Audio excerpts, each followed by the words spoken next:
I'm way ahead of your game. Show number 33? No, is it 32? I got it wrong yesterday, but I think it's 32. Oh, I don't know, whatever it is. Yes. The people watching luckily I get the numbers right. or listening, they My know. first show was 31. That was 2 days so ago. this must be 33. This is 33. Perfect. Hello. 33. Only the 33rd degree Masons know exactly what Yah's up to. You know what I'm saying? And Yah's the only one that knows what they're up to. So Adam is back by popular demand of one. Okay, we can postpone the scan for now. And last night we were having a bit of a comedy hour over dinner as you were retelling some of your adventures. well, it wasn't really retelling, but we were reflecting a little bit. Well, that's what retelling is. Yeah, we weren't going too far into it. We're just kind of beating around the bush. But Yeah, well... talking about the experience and not really what I experienced. Well, how far have you come in the 6 years? Because it is 6 years since I found Yah, and you were with me when I did. And I have to say, Adam, you have been named after all mankind, and you have been the longest battle, if you like, to get to this point now where you're... well, it's not... Like, where you're a treasure. That's not the way I like to put it. I don't see it as like the longest battle. I just find it as my own refining, right? Like, yes. And I think there's people out there right now that believe in Brian 100% that still have a lot of refining to do, and they don't realize it, and they think they're in a safe niche, and they think they're all sweet, but no, there's still a lot of work to be done. And the way I look at it is that I've always been willing to do the refining, no matter where it's been, no matter what's been doing, or how much I protest. I always knew that there's something to learn along the way. And so I try to keep my eyes through my eyes of the student, but that's the thing. Just as I thought I had learned something in my life, and that was it. I've got it. Hell's no! I got thrown right back into the depths of hell and my own BS, and just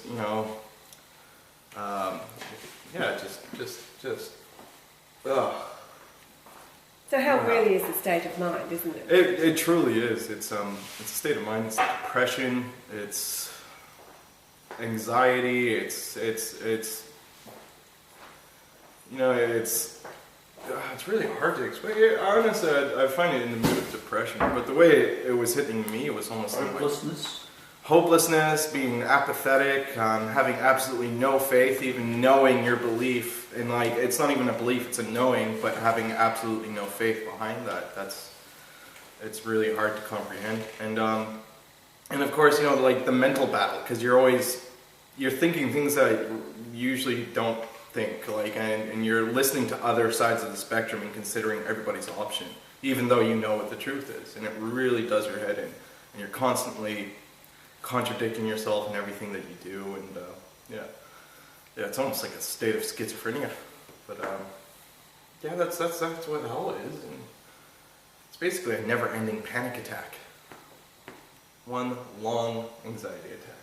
Yeah, that's the only way I can describe it. Now, you said last night that for the first time you felt happy. Oh yeah. This latest bout of hellish. Oh, it wasn't even like latest bout of hellish. It was honestly my final shove off the precipice. It was like, get it right or just fall by the wayside. And that's how I felt. And well, actually, Yah had said that. Well, that's... Yeah, so you're picking up because he said this is the last time. Yeah, no, I got that, but that's how I felt in my own soul, though. Right? That's it. Didn't need to be said. It didn't need to be reiterated. I felt that, before I was getting kicked out. Before I got kicked out, I just knew there was something wrong. Something that needed definite changing. And with me, man, I was so mentally addicted to cannabis, if I didn't have it, I would go into a panic attack, and I would think that it was because of my own natural state, my own natural being. And partly because I don't address things when I was sober. Whenever I would come into an emotional hiccup, I would always go towards cannabis and whatever I could to take myself away from it, thinking that's the best option, instead of actually addressing it with a sober mind, feeling what I need to feel, and then carrying along with that and learning from it. which is what everybody should be doing here. So what happened this time? Jeez. I call it the final purge. That's all I can really relate it to. And there's a lot of us out there that need that final purge. I was so dependent on so many things, cannabis, cigarettes, just crap. And it really, in the long run, it does nothing for you physically, spiritually, or mentally. And also, do you think you were dependent upon Claudia emotionally? Was that another dependence? Yeah, dependence and... dependence and more of like an obsession, I guess. Like I still love her with all my heart. Yes, right? of course you do. But it's one thing to be. Yeah, exactly. Yeah, no, I get that. It was like mate, that's just how you are when you're depressed. Like honestly, that whole it's just like a whole dark period of my life, like the past 23 years. It's just and you're how old now? I'm 23.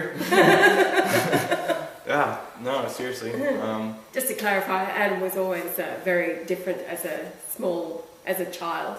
He would ask some of the gnarliest, in-depth spiritual questions, and I wanted answers.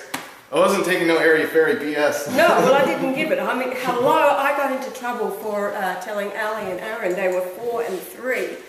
I got into trouble and was held over my head for years, that when they came to me, they were 3 and 4 years old, Mum, please tell us the truth about Santa Claus. Because, that was my holy rolling Christian days in the Pentecostal church and all the rest of it, and it was all about the truth. So I told them the truth. Well, it didn't stop us celebrating, and they appreciated it, they understood the truth, and it was all good. Well, did I get into trouble, though? And it was held over my head. How could you rob them of this, that, and the other? Well, they weren't robbed of it. As a matter of fact, there was the one year in Canada there where there were no Christmas presents at all because we had no money to buy any. Yeah. And that, I think it was you that told me it was the best Christmas, or the It was. I remember that vividly. No money for presents. The girls were the only ones that literally had income coming into the house, paying rent, buying our food, and also buying presents for the family. God bless them. Now, I was shielded from this as a child. I never knew any of this, and I always said to my sisters, that was the dumbest thing you could have done, was shield me. You should have been open with me as a kid, let me know the reality of the situation. I would have grown up a lot faster. But that was the best Christmas. I got a t-shirt and a little tech deck. I remember exactly what I got. A t-shirt, and the t-shirt said, "Just be happy, I'm not your kid." And yeah, no, I remember that day vividly, and it was the greatest Christmas. And, even though having, at such a young age, having to deal with the sight of your dad, stressing and being absolutely torn about not being able to put presents on the tree. Yeah, but think back to the previous Christmas. Exactly. When we didn't have money, they drove me nuts. Anyway, moving right along to now, and 6 years ago when you knew we were looking for God on the earth, body of flesh. That wasn't 6 years ago. That was. Well, I know. 10 years ago. It was 12 years ago. It was from 1999 on the earth. Okay, so you're with me. Yeah. Well, you have to be with me because you're with Lazarus and I'm Martha, so that's what that was all about. Yeah. And then finally, the night of, you remember it was David Clues that sent the link, and it was your 17th birthday. It was my 17th birthday. And you fell asleep. I fell asleep at 8 o'clock because, I had a 2.5 hour train ride. I was stoned. Yes. I got home. And it was a very awkward moment where I get to my Nan's house, and there's Mom, Allie, Paul, Nan, cake. I'm stoned. Yep, going to bed. So you fell asleep at Nana's, and I went home to Tulip Close. And so I was alone when I got the message from David Clues. There's a fellow in Melbourne saying he's God. Oh my God, I sent you the link. Go and have a look.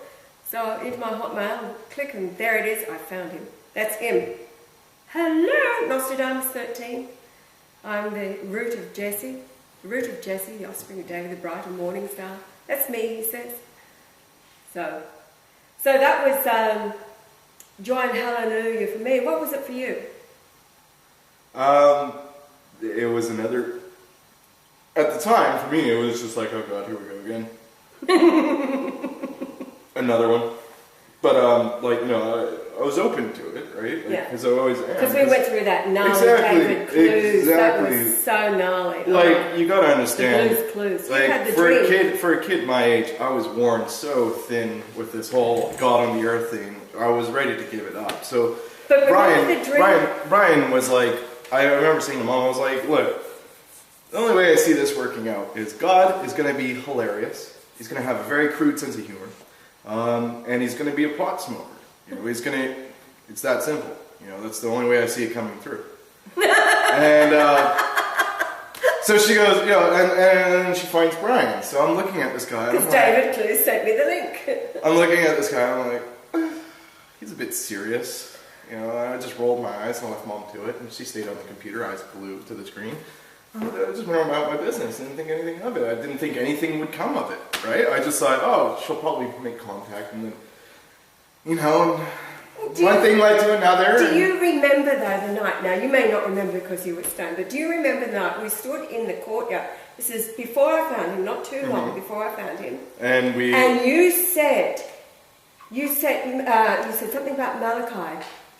You started to literally shake and say, he is going to be standing here in this courtyard. Do you remember that? Yeah, night? I remember that. We were literally the Aramaic Martha and Lazarus once again out there looking at the stars, and you were seeing shooting stars. I was a stubborn son of a gun, and because we hadn't found God and I hadn't had any of my own divine proof, right, through my own life experiences, we were staying in the courtyard, and I was going, okay, if God's real, show us a shooting star.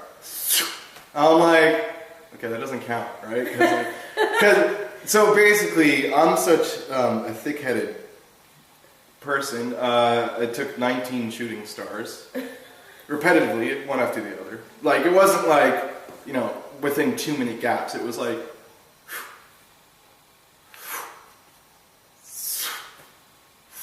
and it was only after mentally me asking for it, right? And yet I'm denying it every time I see it. I'm going, no. And then after I'm saying, I felt this weird feeling. The wind was swirling in the courtyard, and I just looked around and I was like, where the hell is Malachi? Because I felt like I was being watched, right? I honestly felt like I was being watched. So I was like, I wouldn't be surprised if a dude rocked up right now. And because it didn't, I was like, it's all bullshit, stars, 19 shooting stars, So all right, I find him, and now the stars that night, because you stayed the whole night around at your grandmother's house, you'd fallen asleep stoned. So I'd already called Ryan the next morning. The first thing I did was pick up the phone. Hello! Been looking for you for all this time. And it was like, he's got to be expecting me. So David Clues, who sent, by that time David's sharing the house, he's a renter. Yeah. And I say to David, he's expecting us. And David starts to get all wonky like this. He was used amazingly, the angel in and out of him. Oh, that was so freaky. Holy in and out. I think, weird. Totally weird. Yeah, he thought he was going, it messed his head up so much, he went on Seroquel. He was on 200 milligrams of Seroquel. That's an antipsychotic, psychotropic drug or something. Basically. But he was already on stuff, wasn't he? No. The Seroquel he got thrown on after meeting Mom. The JCDV part of the. And after all this stuff starts happening, he's just like, oh God, he's doing me head in. And he started medicating himself out. He gave me one of those pills, and I melted in front of the computer. Well, but you know what was happening and you had the dream right before you met David or whatever. Remember the dream, the great big warehouse. The shoes you were I'm walking through the shoe. I'm walking through, it's called Ultimate Distribution. And I'm walking through the warehouse, and I'm looking at all the shoes, right? And I'm like, oh. And then I go up to it's a DC model, and it's called the Avatar. And it's called the Avatar AV or something. It was called the Avatar AV or AE. But it was a DC shoe. It was a DC shoe, yeah. It's DC shoe company and Avatar. Yeah. And I remember, I pulled them down out of this massive shelf full of all these boxes of shoes. Like, it was like, as I was walking through the warehouse, I wasn't even looking for a certain pair of shoes. I was just walking, stop, turn, grab, put the shoe on, and then looked at it in the mirror, and it was the Avatar shoe, right? One of my favorite shoes, right? Mm. And it had the clear sole, right? Clear sole on the bottom of the foot, which is a cool thing, right? But yeah. And then when I told Mom about that, she's like, an avatar of DC, David Clues, Avatar. Yeah, well, what happened was, in the dream, you said you put the shoes on, you're standing in front of the mirror, but the mirror was not reflecting the shoes. You would walk a few paces, take the shoes off, you'd look in the mirror, and you would see the shoes on. So to me, I'm thinking on holy ground. Literally Moses in front of the burning bush, take your shoes off, you're on holy ground. Yeah. And the avatar, of course, is like God in man. So I'm going, oh my God, God in man. So it was in and out of. It was literally in and out of, and that's what happened. No, that's exactly right. That's what I remember. Looking down, seeing the shoes, mirror, nothing. Yeah. Now the way I still do everybody's head in when I talk about the JC, Jesus Christ, DC, which is David Clues. JC, DC, part of the DVD. Because that, and David Clues, his name, Clues, hello to Clues. Y'all's shaking his head behind camera. Right? He still doesn't get, I mean, but so much. Well, to the logical mind. I know, to the logical mind. That's what I said, logic did not find you, dear. But that was a very intense, ended up being, I think, about 3 months total, very intense time. And you remember how much weight I lost because the information was pouring in. She says the information was pouring in. What happened was she developed a very unhealthy eating disorder where she literally was like fasting. Well, I couldn't. But I couldn't eat. There is a point where you stop eating so much that the actual act of eating hurts. But that was because my mind was literally, seriously, I mean, David talks about his mind being done in. My whole mind and body. Do you know what happened? You remember the night that I went over to that Jewish doctor's house that you ended up... Yeah, right. I was there one night. At Rose Bay. Rose Bay, the doctor, Yeah. that you found all that stuff. Well, I was there one night, Tabby. I did not sleep any of that night because the scriptures were going through my head. Now, I'm in a Jewish doctor's house.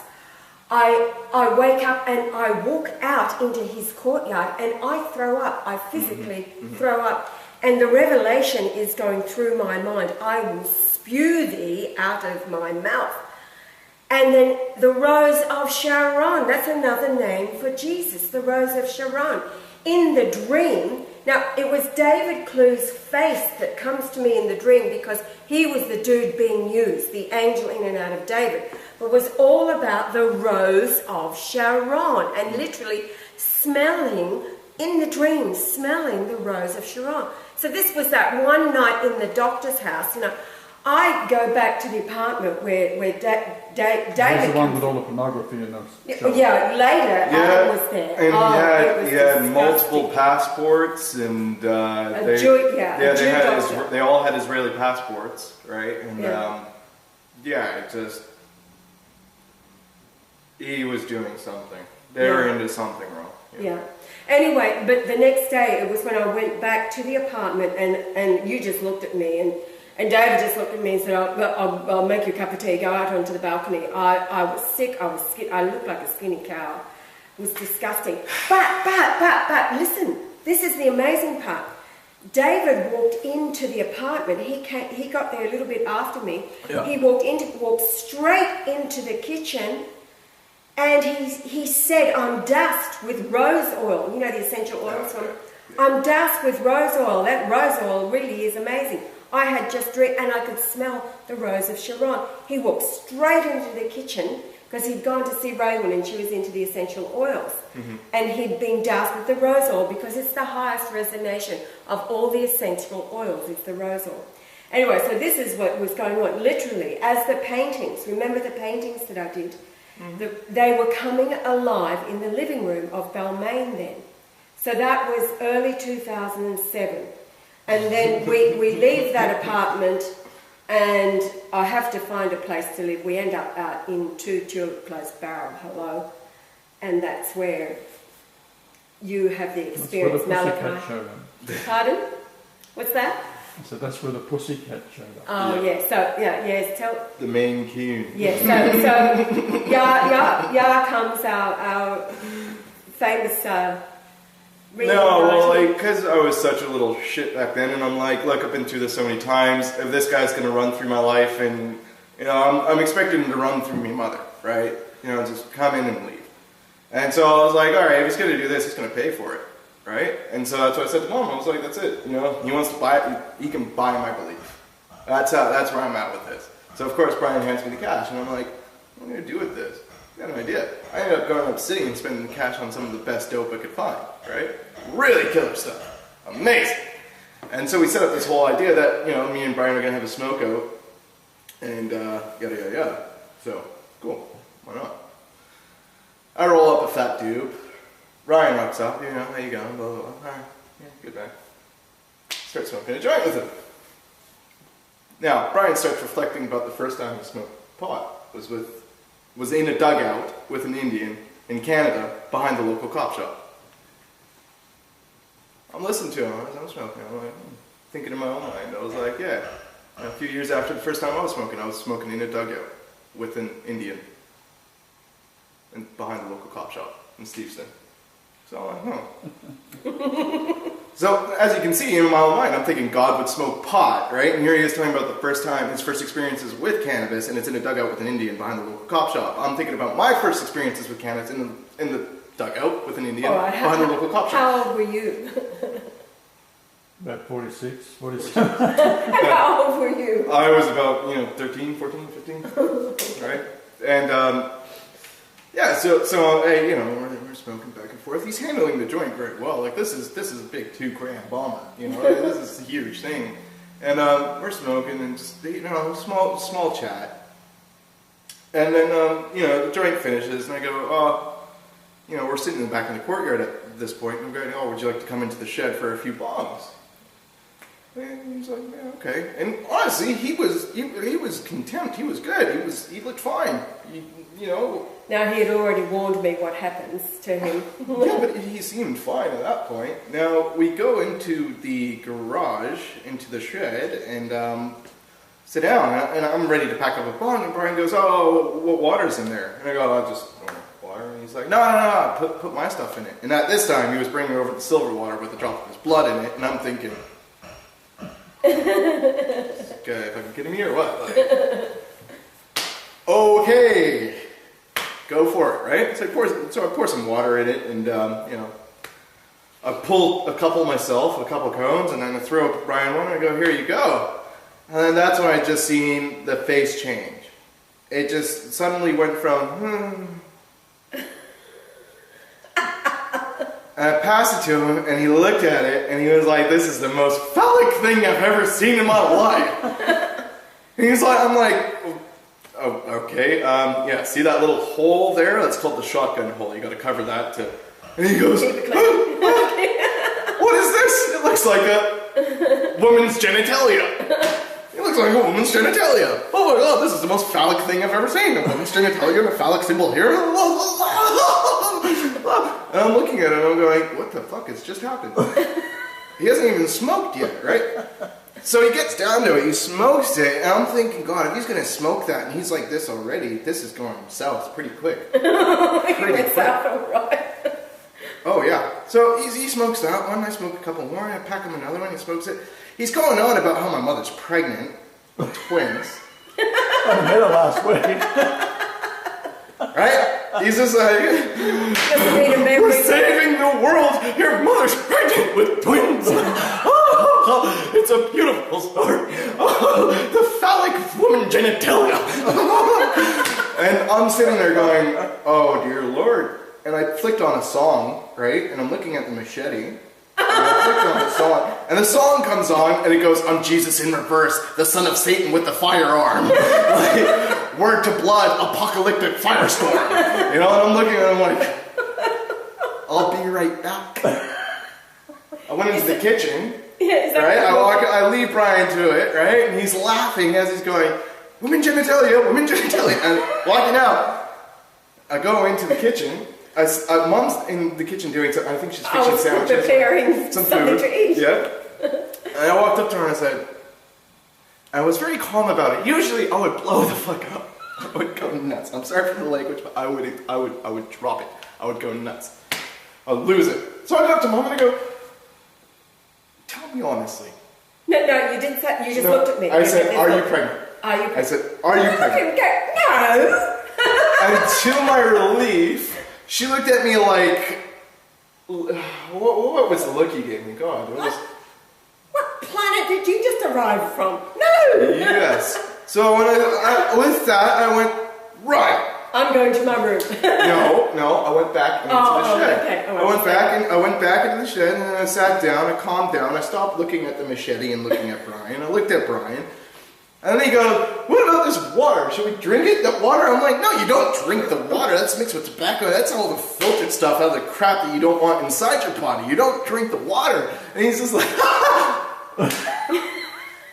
and I'm just going, you silly bastard. You silly bastard. So he carries on with all this, and I'm going, oh, yeah. All right, okay, whatever. And so I can't remember what I did. I ended up walking away for a second, and Brian ended up going into the house, and then I went back into the shed, and I was punching cones, and Brian's gone into the house. And I'm sitting in the shed, and I'm really trying to calm myself down here. I must have went through a gram of pot in about 5 minutes. It's just.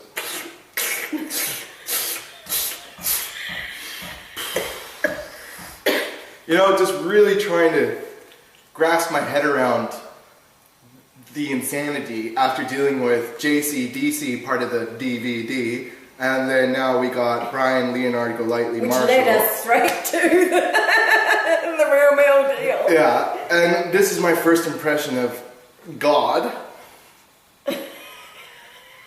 He's sitting in front of me, calling things all these, women genitalia. And my mother's pregnant with twins, and it doesn't turn out to be true, and all this crazy stuff that's flying out of his mouth. That was an ancient thought, wasn't it, babe? A memory. And It's so... all scripted, don't worry. So, at this point, I've just gone, oh, fuck, this isn't working. Pot's not helping.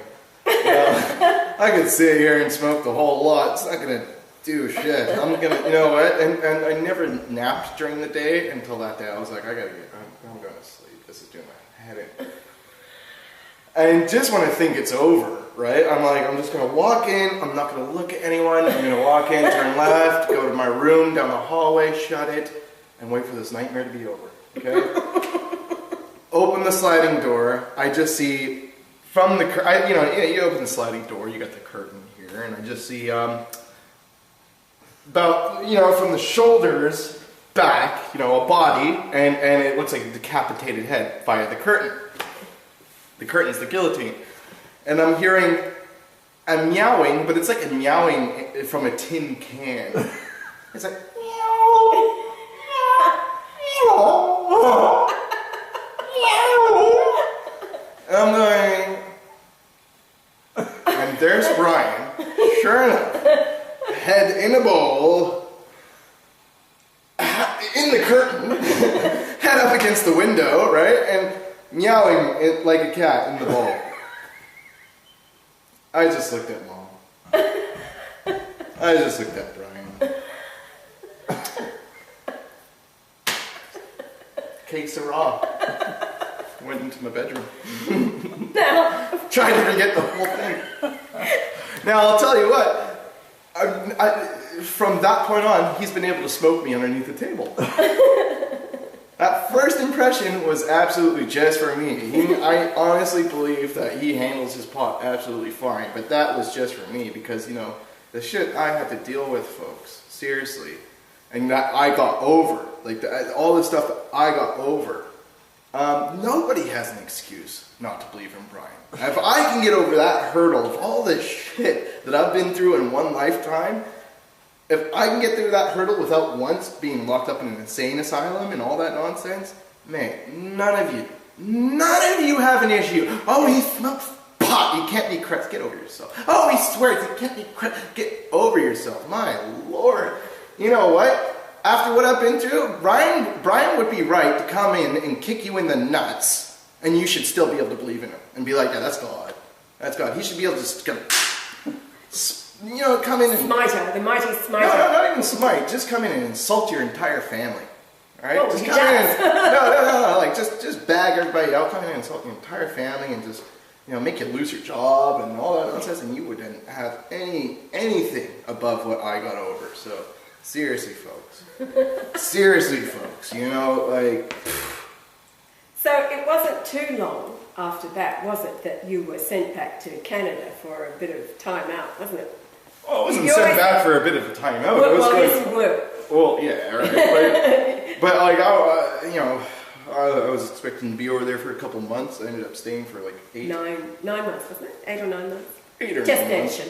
But I learned a lot over there. That's over there where I learned what do you call it? Like active thinking, putting yourself in other people's shoes, and literally like visualizing walking a mile in somebody else's shoes before but at an instant, just by looking at them. So, and discovering, that we are all God. That was my whole that was the learning experience, that we all are God.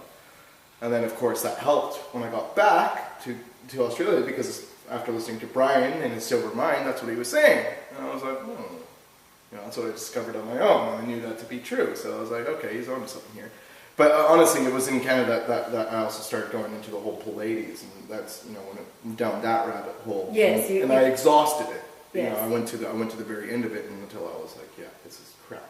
Everybody, it hasn't been proven. There's no evidence. There's nothing substantial enough for me to feel right about this, right? But I did take what I did take away from it, and that is that we are all God, and we are all one. All except the Jews. Yeah. Themselves Jews and not. They're soulless. They're the devil too. Yeah. All right. So moving on from there, that was your first impression. So you had time away for 9 months. You still, though, were not a believer, were you? No. No. So, but what wise words? Dane said something to you, didn't? At a family gathering, it was about the numbers. Like whatever the conversation of Brian would come up after that point, it was more like they were little stepping stones, and they weren't even stepping stones. They were little bits of the puzzle, right? That I needed for my life. That I needed, and I was really searching for. And whenever the topic of Brian would come up, that's when one of those bits of puzzles would get thrown in there, and it started happening more and more in abundance, right? And that one with Darnay, basically, because the whole family was bashing me, right? And this is before you even started controversy. This is when they all loved you, right? When they all met him, and they're like, he's brilliant, he's amazing, blah blah blah. So Dara's going, I'm having a conversation with Dara about it. And I'm like, oh, he's not God, it's full of shit. It's mom, she's crazy, blah, blah, blah, blah, blah, blah, blah. And she's like, yeah, I know, Adam, I know what you're saying, I get it. But we did have a mathematician friend of ours. He's like, he's got his professor's doctorate, blah, blah, blah, in mathematicians. And he did the math, and he said it was infallible. It was infallible. It was 100%. I was like, you're saying this? You're saying this? And what's more, that friend said it at a dinner party in front of Ben. Yeah, exactly, right? But I wasn't at that dinner party. No. I know that. She was just telling me straight up. She told me about it, Yeah, she told me straight up. She was just like, no, the numbers are right. And I'm like, so what? You're a believer now? So. And, so from that point on, what was it? It was... Well, I had gotten back, and we were living in the Bradman laundry room. Yeah, and you decided you walked down to the Bradman from that conversation, and I think you'd said to me that you decided that you had to come to terms with this, or Dino was the one that said, "Listen, you've got to come to terms with this," or something, and then told you about that conversation of the. And then, of course, we were... Well, it was definitely at that point, when you have your aunt, who's, when it comes to that point, that's when you... And, having the experiences that are experienced in Canada and the understandings, of course, you're not going to just deny it. You're going to go, okay, there's obviously something here. There's got... Even if it's nothing significant, and I might learn something from it, hey, fine. Another example to learn from.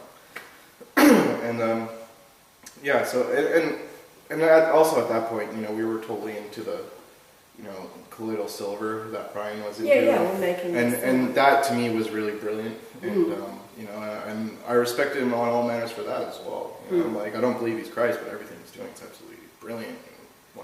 What you'd expect Jesus to do. Yes. So yeah, and that also at that point, you know, I was in communication with Shadow, and you know, there's some weird things going on. We didn't really know yes, where the we dude were. from the army. Yeah, we really didn't know where we were at that point in time in life, and what was next after that? Was that being Well, picked up, or- we quickly disintegrated from there because Because you got yelled at by Ben, and then was judgment. was that honestly, did that cause some tension in the entire family? Did Well, that that's why I get took- some- Totally. He made a YouTube video about Not Ben. the defence. Oh, I yeah, just yeah, shot- I just shredded it, man. Oh, right, that's Oh right. yeah, and that caused tremendous. And then No, of course I Reno thought- was judged. I thought the actual act of Ben yelling at me was him stirring the shit in the family, saying we gotta get rid of them or whatever. You know what I mean? No. So I got rid No, of you've it? got to get rid of. Awesome. You got to get rid. That came because at the same time it was Rena's judgment. Brian made a upload, and because Rena. But anyway, so that went on, and then Ben quickly after, and and of course Yara involved everybody, you know, Quentin Yes. Bryce and anybody Yes. that she knew, and made Absolutely. the YouTube channel in her name. it was brilliant. Yeah. And so I was staying at Mum's on and off. Anyway, that was the end. The $300, you know, the 30 times 10 pieces of silver to leave kind of thing. So we did. And you chose to come with me. If I was going to be homeless, you would be homeless with me. So the Freedom Wagon became our... Honestly, I don't think I had any other options, Mom. Well, they said that you could stay.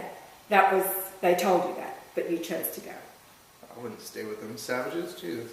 Anyway, so we were homeless, but the plan was to go through the Northern Territory, which we did. So, through all that, But why did I slam your sister? She's the best friend of the Governor General in the country, Yes, right? yes, and yes. And I'm saying, tell the Governor General what we are doing. Yes, Yeah. we've Who been I to am Guinea and a what couple we're of doing times, in yeah, even curing cancer and AIDS and everything else. Yeah. Now this silly bitch has got cancer herself. She's still too stubborn to ask me how to cure it. it's all total insanity and doesn't belong in her world as the rest of the world operates. Well, she sucks up to all the business people. Well, yes, Right. no, total. Made a really John Howard. big impression on me. Well, exactly. Look at her position. She's the highest ranking woman in the cricket board, right? She's the only highest ranking woman in the cricket board. She's on her knees for every one of those blokes. Absolutely. God. Anyway, disgusting. So we're now in the Northern Territory. Young comes up, and we're going to take the swine flu cure. We're not now in the Northern Territory. It takes a little bit Yeah, to it took get us there. being thrown out. But being thrown out and spending a few nights on the road. But Lake Burn Griffin, remember that? We Yeah, drove down to awesome. Canberra, went through 666 Northbourne Avenue, which is the ABC. yeah, Took a movie of it because I'd been there before. After I took all of the information to Quentin Bryce, the Governor General, I got in, past the gate, delivered her with a document like this. That was the background to everything, the swine flu vaccination program, the UN, everything. And we gave her a book, The Straw Man Burners. I wrote a letter to her. And she acknowledged it. She wrote a letter that was dated the 9th of September 2009, handwritten on parchment that was delivered, that I got. So, yeah, that was also when I got fined there. It was $286 on the way, $286 on the way back, fined. And then I wrote to the Chief of Police in Canberra with the same letter. I told them that the Christ has returned, he's my husband, you have no authority over me, blah, blah, blah. So they didn't know what to do with it. No, somewhere along the line I just got this letter saying, don't ever drive in the ACT again. And so we end up in the Northern Territory. ACT, for the viewer, is Australian Capital Territory, where all the bastards go Politicians. to control the world. Yes. From Yes. there. Yeah. That's where all the big computers are. Underneath are the computer systems to control the world, what's left of it after they decimate it. Not only that- Now you know with what they're doing with Fukushima. Yes. Yeah, not only that, that's the only place where pornography conventions are absolutely rampant, and also cannabis is legal, and certain drugs are also legal to a certain degree. That's where all the politicians are. Do you remember your reaction that time? I went to Canberra once, and the two of us went down, and Yeah. I wanted to go to Yeah. an art gallery or something. yeah, well, me and Mom and I went to Canberra. And I dropped you off. She dropped me off, and I went to the skate park, and I went through that entire town, and I felt absolutely sick to my stomach.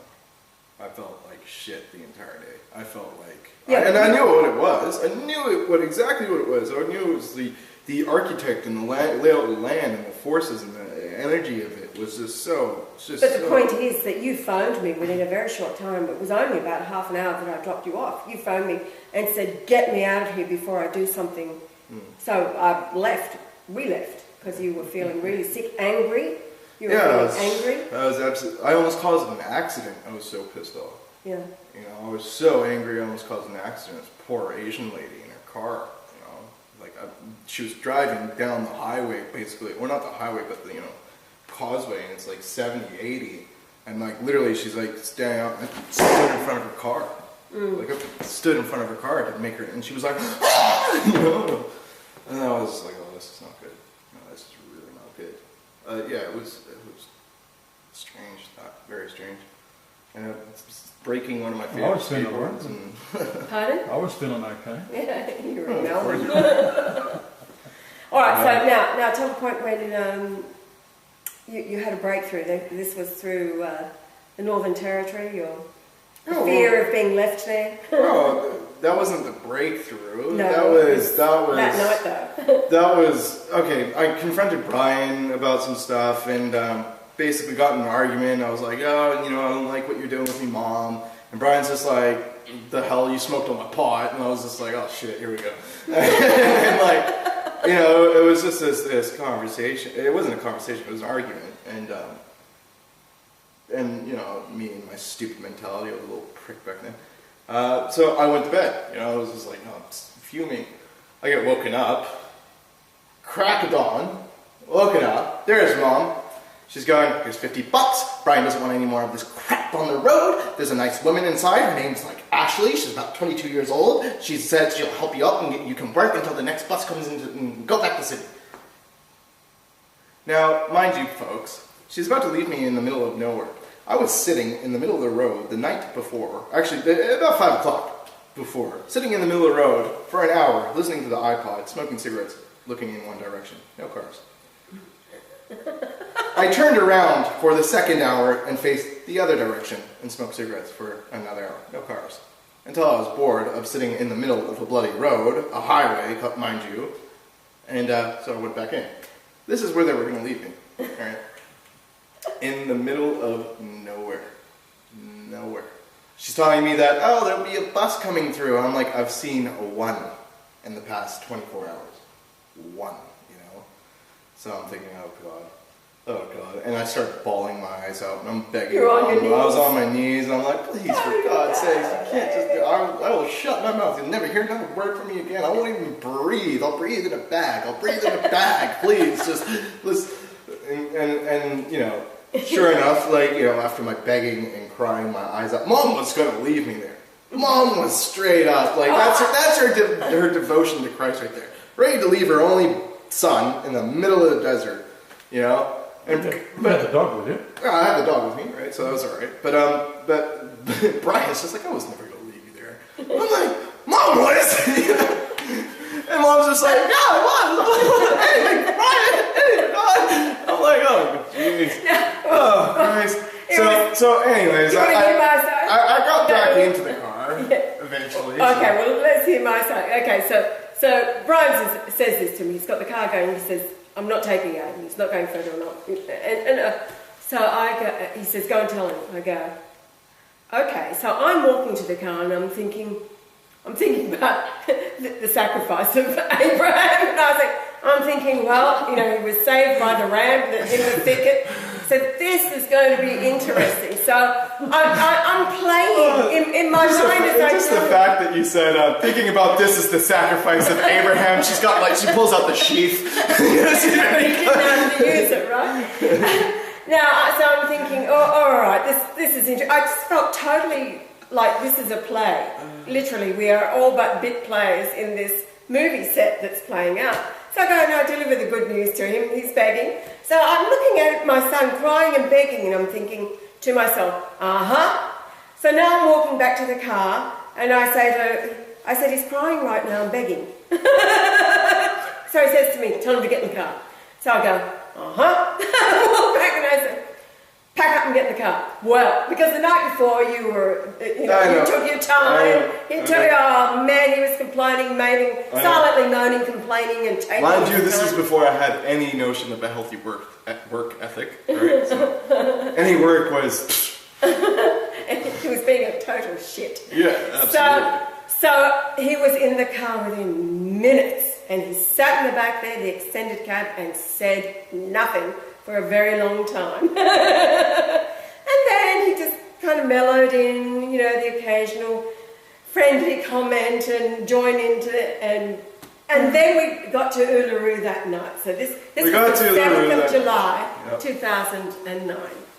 We got to Uluru. We're in the backdrop. Ayers Rock. Ayers Rock, yeah. Ayers Rock, yeah. You wanted to be there for that date in time. So what happened? Well, we were in the overdraft. Yeah, meaning the overspill, isn't it? Yeah, well, they say overdraft, isn't it? Because they say whatever. Wherever. The excess. On the edge of the desert. Yeah, exactly.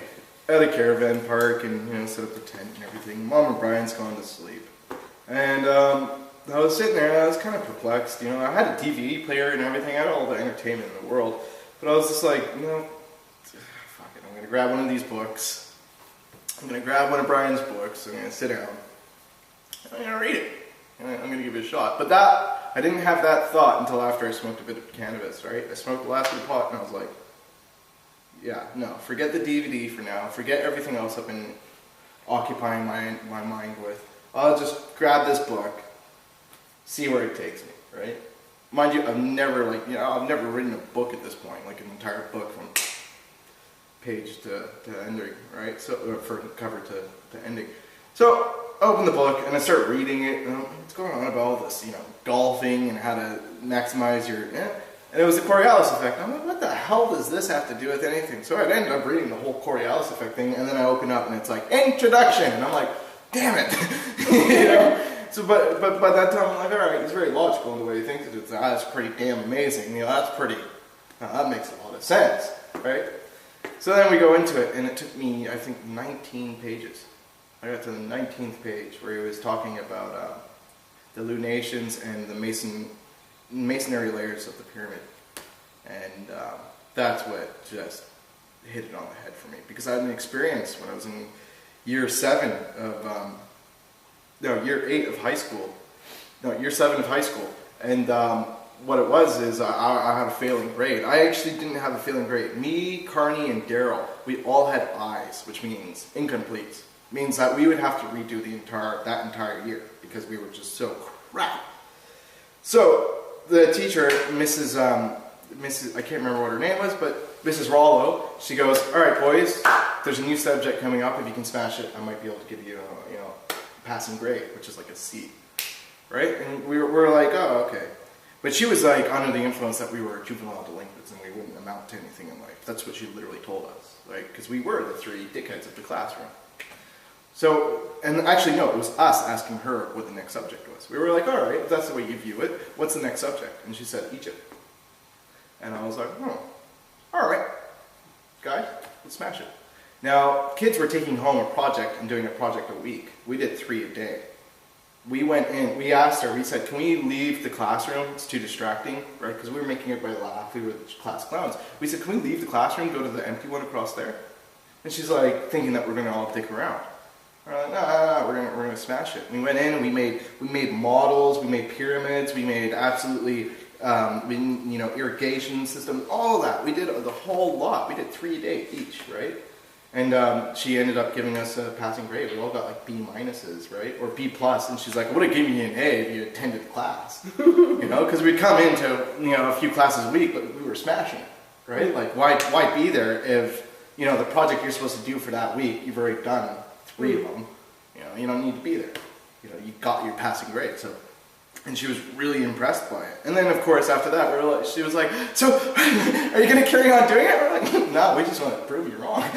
But the thing was, that subject was so intriguing to me, the mystery behind the pyramid, right? Because they're going, oh, the Egyptians built the pyramids, blah, blah, blah. And I'm looking at all the hieroglyphs on absolutely everything, even little trinkets like this, hieroglyphics on it. And yet, the pyramid, not a single hieroglyphic on the outside or the inside of it. And they're trying to tell me that. And so I was thinking in class, I'm like, God, there's so much mystery behind this shit. This is in the middle of the desert, for God's sakes. How the hell did they do this all the way back then? You cannot tell me it was with a bunch of ropes and slings and pulleys and, get the hell out of here, right? So, and that was always a great, mystery to me. And and after that, later on in life, I'd always looked at different theories, the alien theory and, all these different theories about how the pyramids were built. And nothing really resonated with me until I got to the 19th page, and that's what cut it in half. That's what just split the stone right down the middle. And, it was like a kick to the face. Realizing that was really, and that was it. That's what really threw it into me. Turned the page. Yeah. This man had just explained everything I had wondered about the pyramid, and there was no doubt in my mind that's exactly what it was, because everything else I had exhausted, and like everything, and also. How I knew it was it is because it was so completely foreign to what everybody else out there was saying. This was fresh. This was absolutely, this dude's got he's got like a spirit guide or something, right? That's what I was thinking. That's what I'm thinking at page 12, I'm like, this dude's got a spirit guide or some sort, right? He's doing some channeling or some shit. He's probably, because I had that dream as well. Oh, I forgot about the dream that I had about Brian, right? Before the whole belief system, right? This is another thing that all of you folk need to get over. I had a dream about Brian. This was the dream. I'm standing there, post-apocalyptic world. It's red skies, there's blood on the fucking floor, there's shipping containers, right? There's one that says 666. I go up to the shipping container, I open it. Flies and the stench of death, right, comes flying in. I'm like, oh my God. And then I see this low light coming down this tunnel, and like this is a big shipping container. And there's stairs going down, there's this low light. I start walking down the stairs. What do I see? I see a nice big circle. There's Brian in the middle of the circle, goat's horns, red eyes, sitting there. And he's passing a cup of goat's piss to everybody, and they're all taking a drink, right? And I'm watching as this is happening, his eyes are going red, and he opens his mouth, and he just goes, bah! and everything starts shaking, right? And then I see this black doctor, and he's up at the top, and he's just like lobbing heads, and they're falling down the stairs past my feet. And they're rolling into the circle of the people as Brian's going, oh! Heads rolling in the middle of the circle, man's lobbing heads off, bodies are building up. I can't get out of the shipping container anymore because there's bodies piled up past the door. I'm looking at mom's like, oh! Red eyes. And I woke up screaming, like, oh! And I remembered it so vividly. Abby doesn't believe in him because of a look. Fucking look. Now, I remember you telling me that dream. We were in the Bradman outhouse. I remember her response, that is from the enemy. I'm like, yeah, Brian, Because we were about to go, we were about to go to New Guinea. No, wait on, you were back. You weren't around when we went to New Guinea the first two times. No. Anyway, whatever. I just said that is from the enemy of your soul. Yeah. It was to prevent you. Hello, so. This time I'm just looking at Mom and I'm imagining the cup. There's the Kool-Aid, Mom. Oh dear. Wait, I've got to see how much time we've got left. We'll have to continue this until next show. We've got 3 minutes. Well, so we'll end it at right at my point of belief, really. Yeah. It started my belief, and because at that age I was absolutely riddled with demons and parasites and whatnot, whatever you want to call it. From then on, it wasn't easygoing. It was still a struggle. And like, this is one thing I've always said to Mom is, you know, all you followers out there, when you really find Brian and understand and believe and know it, right, your whole life changes. But the thing is, me and Ma have been looking for God on the earth my entire life, my entire comprehension of knowing what religion and God is. We've been looking for God on the earth as a man. So when I found Brian, I was just like, yeah, okay, nothing changes. I always knew I was going to find him, so nothing changed my circumstances. I found God. Cool. Everyone else is like, I found God. Everything's changed. I found God, and I'm like, cool. What does that change my situation? I'm still fucked. I'm serious. This is how I felt, and it was kind of depressing, you know. And not many people can say that they found God, and it was depressing. It's like, yeah, I literally felt. But you know, of course, in that morning, you know, he remembers what I said. I woke up and I walked up to him. I shook his hand. and I said, "You bastard! You really are the Christ, aren't you?" And he was just like, "You gave me a hug." Yeah, I gave you a hug. Because I walked up. I said, "No tongue." Oh dear. I already knew it. He wasn't telling me nothing. Oh Lord. But some people are easy, some a little bit more difficult. You're in the grey area of being difficult to handle. So this is a piece of cake. Eh? This little arsehole thinks he knows it all. He's just locked into the wrong guy here. He's mine. It was probably you that like threw that little bit of pot and just put the book next to it. A little suggestive theme there. Just. Look, wait. How about we end? No, let's end here, and then we'll start the next session, and we'll talk about the adventures through the Northern Territory, because you've got the Tracer, we've got the police at Rebecca's Place, all of those things. We got so many and things. Going into the what was it, Port Augusta, the police station. All right, we'll end it here. I'll stop this, and then we'll start again. And is Joel up yet?